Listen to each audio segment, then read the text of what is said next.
हे दोस्तों, आज हम बात करने वाले हैं स्पेसशिप प्रोग्राम के बारे में कि ये स्पेसशिप प्रोग्राम्स क्यों करते हैं। जैसे कि आप जानते हैं कि इंडिया का चंद्रयान 2 2019 में लॉन्च हुआ और ऐसे ही आगे भी इसरो के कई स्पेस प्रोग्राम लाइनअप है, जैसे गगनयान जो कि 2022 में शायद लॉन्च होगा। कुछ लोग ये सोचते हैं कि इंडिया जहाँ इतने फार्मर्स सुसाइड करते हैं, जहाँ के 28% पॉपुलेशन दिन का $4 से भी कम कमाती है, इस स्पेस प्रोग्राम में सबसे आगे है अमेरिका। सैन फ्रांसिस्को जैसे शहरों में लोग अभी भी सड़कों पर रहते हैं, वियतनाम के वॉर रेफ्यूजीज है। अमेरिका अब तक उनको सेटल नहीं कर पाई है। इतनी इन्वेस्टमेंट क्यों करती है इस स्पेस प्रोग्राम्स में? वैसे इन सब चीज़ों पे भी ध्यान देना बहुत ज़रूरी है, लेकिन स्पेस प्रोग्राम भी बहुत ज़रूरी है। आप जो चीज़ रोज़मर्रा की लाइफ में यूज़ करते हो वो भी कहीं ना कहीं स्पेसशिप प्रोग्राम से ही मिला हुआ है। तो ये तो ऐसी बात हो गई जैसे लोग अगर हैजे से मर रहे तो आप कैंसर की रिसर्च मत करो। वैसे ही एक तो इसका एक कमर्शियल एस्पेक्ट है कि लॉन्चिंग कैपेसिटी हर देश के पास नहीं होती। रॉकेट भले ही सारे देश बना ले, तो वो देखते हैं कि इसरो का रॉकेट ऊपर जाता है तो विदाउट एनी कैजुअलिटी वो फटता नहीं है या 100% सक्सेस है। तो वो बोलते कि भाई हमारी भी सैटेलाइट भेज दो इंटरनेट और टेलीफोन की सेवा सुधारने के लिए, and they charge $1 billion for that. अकेले इसरो ने एक साल में 104 सैटेलाइट छोड़कर अपने आप में एक रिकॉर्ड बनाया था।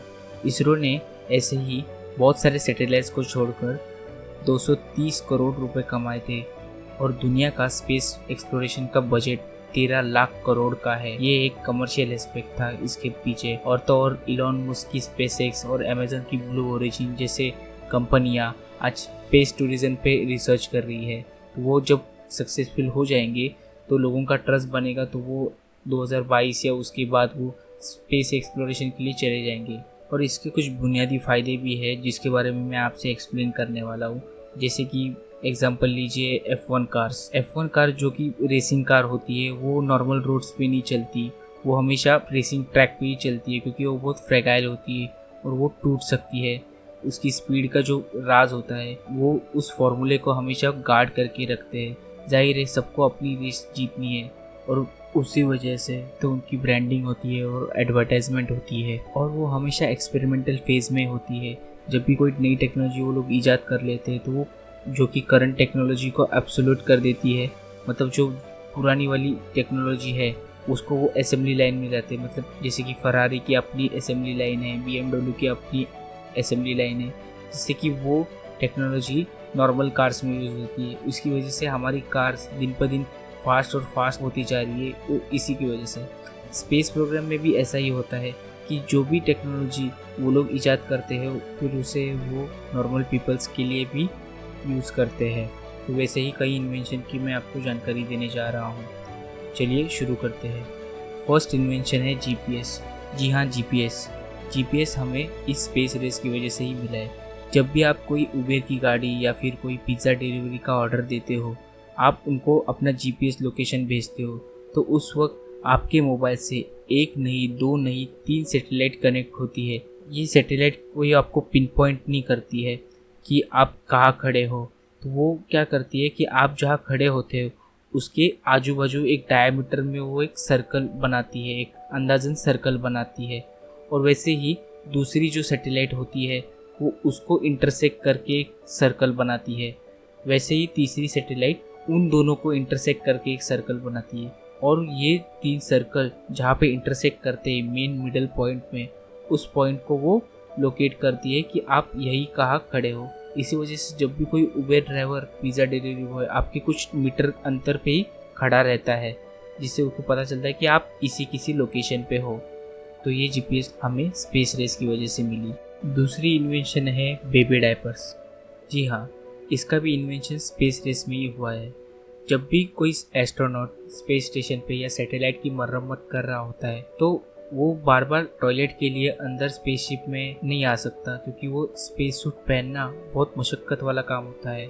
ये पहन के बाहर जाना, काम करना और फिर वापस आना, ये बहुत टाइम गेनिंग प्रोसेस होता है और $1 मिलियन खर्च हो रहे होते हैं। तो ये वो अफोर्ड नहीं कर सकते, तो उन्होंने उनको ये डायपर का इन्वेंशन किया कि अगर उनको कोई टॉयलेट आ गई बीच काम करते हो तो वो वही कर सकते हैं और बाद में स्पेस स्टेशन पे आके उसको डंप कर सकते हैं। तब उन्होंने सोचा कि इस इन्वेंशन का इस्तेमाल हम बच्चों के लिए कर सकते हैं या उन बूढ़ों के लिए जो अपनी सुसु या फिर टॉयलेट रोक नहीं सकते, तो ऐसे लोगों के लिए हम इसका इस्तेमाल कर सकते हैं अडल्ट डायपर्स बना के। तो इस वजह से अडल्ट डायपर्स पिक्चर में आए। थर्ड इन्वेंशन है वेलक्रो। जी हाँ, जो हमारे सैंडल पे जो वेलक्रो लगा होता है वो भी स्पेस प्रोग्राम की वजह से ही आया।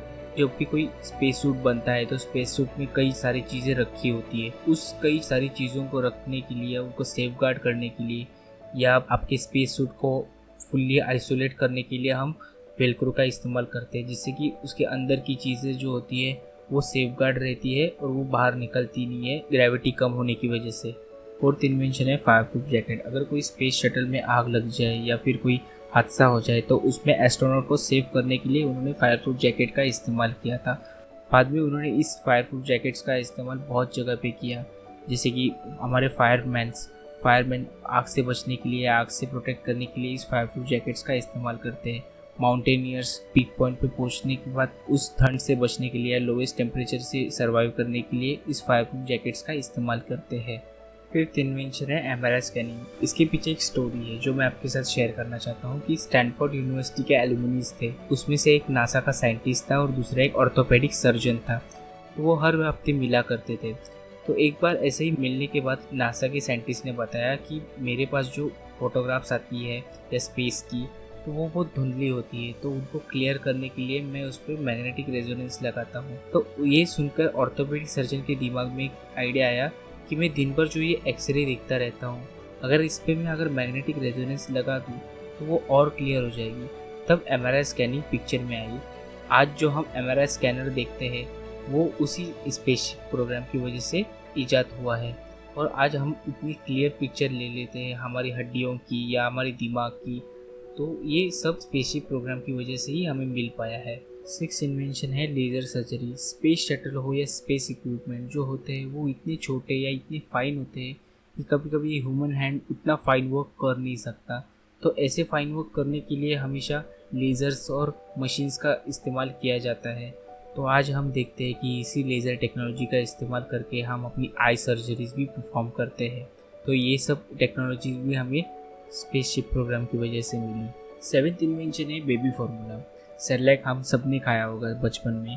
तो वो एस्ट्रोनॉट जो स्पेस स्टेशन पे रहते हैं तो वो कुछ दिनों के लिए नहीं, महीनों के लिए नहीं, सालों के लिए वहाँ रहते हैं। तो वो अपने साथ मटन कबाब या तंदूरी तो लेके जाएंगे नहीं, वो लोग जाहिर है ऐसी चीज़ें लेके जाएंगे वो लॉन्ग टर्म तक रहे, प्रिजर्व रहे, जिससे उनकी वाइटामिन की ज़रूरत भी पूरी हो, वो उनको नरिशमेंट भी पूरी मिले।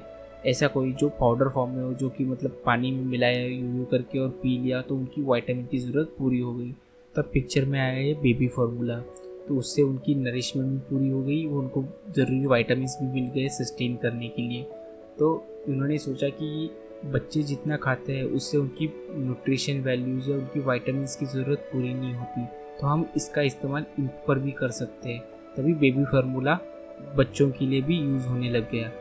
एट्थ है आर्टिफिशियल लिम्स। जैसे कि आप जानते हैं कि रोवर जो स्पेस एक्सप्लोरेशन के लिए जाते हैं तो उन्हें बहुत उबड़ खाबड़ रास्तों से चलना पड़ता है। तो स्पेसक्राफ्ट की जो टांगें होती हैं उनको ज़मीन पर आने के लिए या ज़मीन पर चलने के लिए पावरफुल सस्पेंशन की ज़रूरत पड़ती है। तो हमारे जैसे घुटने ये भी शॉक एब्जॉर्प्शन का काम करते हैं, उसी वजह से हम स्मूथली चल पाते हैं या जंप कर पाते हैं। तो रोवर में भी इसी तरह की फाइनेंस टेक्नोलॉजी का यूज़ होता है। तो उन्होंने सोचा कि अगर इस टेक्नोलॉजी का इस्तेमाल हम ऐसे लोगों के लिए करें जिनकी टांगें ही नहीं है जन्म से, या फिर कोई एक्सीडेंट में उसकी टांगें चली गई हो, तो ऐसे लोगों के लिए हम आर्टिफिशियल लिम्स बना सकते हैं जिससे कि वो चल सके फिर से। तभी आर्टिफिशियल लिम्स पिक्चर में आई। वैसे ही वाटर फिल्ट्रेशन सिस्टम, ऐसे बहुत सारी इन्वेंशन है जो कि स्पेस रेस में हमें मिली है। वैसे ही और एक इन्वेंशन है जो कि हम सब यूज़ करते हैं, जिस पे आप मेरा वीडियो देख रहे हो। जी हाँ, आपका मोबाइल फ़ोन। उस मोबाइल फ़ोन का कैमरा वो भी स्पेस रेस की वजह से ही हमें मिला है। साइंटिस्ट कोई कैमरा बनाते हैं तो वो ये मेक श्योर करते हैं कि उसका जो कैमरा हो वो बहुत कम जगह घेरे और बहुत ज़्यादा मेगापिक्सल वाला हो, जिससे हम ज़्यादा अच्छे से एक्सप्लोर कर पाए। तो हमें जो कैमरा मिला है वो इसी स्पेस रेस की वजह से मिला हुआ है। सो आज हम मोबाइल लेते हैं वो उसकी कैमरा की स्पेसिफिकेशन देख लेते हैं। हम मोबाइल देख के मोबाइल नहीं लेते, हम कैमरा देख के मोबाइल लेते हैं। ये कैमरे का इन्वेंशन भी स्पेस रेस की वजह से ही हुआ है। 10th इन्वेंशन है मेमोरी फोम। ये इन्वेंशन भी एस्ट्रोनॉट की कंफर्ट को मद्देनज़र रख के बनाया गया था। एस्ट्रोनॉट की जो सीट्स होते हैं वो इसी मेमोरी फोम से बनाए जाते हैं, पर बाद में इस मेमोरी फोम से हम अपने नॉर्मल मैट्रेस भी बनाने लग गए। जिन लोगों को इंसोम्निया, एंजाइटी, डिप्रेशन की मरीज़ होते हैं या इनको पीठ का दर्द होता है तो उनको डॉक्टर्स इस मेमोरी फोम से बने मैट्रेस पे सोने के लिए सजेस्ट करते हैं।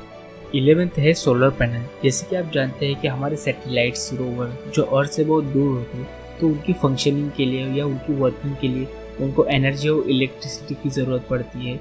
तो हम यहाँ से तो उनको इलेक्ट्रिसिटी प्रोवाइड नहीं कर सकते, तो उनके पास इलेक्ट्रिसिटी जनरेट करने के लिए या एनर्जी जनरेट करने के लिए एक ही सोर्स बचता है, सन। वैसे तो सोलर पैनल का इन्वेंशन बहुत पहले ही हो चुका था, लेकिन उसका कमर्शियल यूज़ हमारे साइंटिस्ट ने स्पेस प्रोग्राम की वजह से ही किया। कैसा लगा मेरे वीडियो, कमेंट करके ज़रूर बताइए।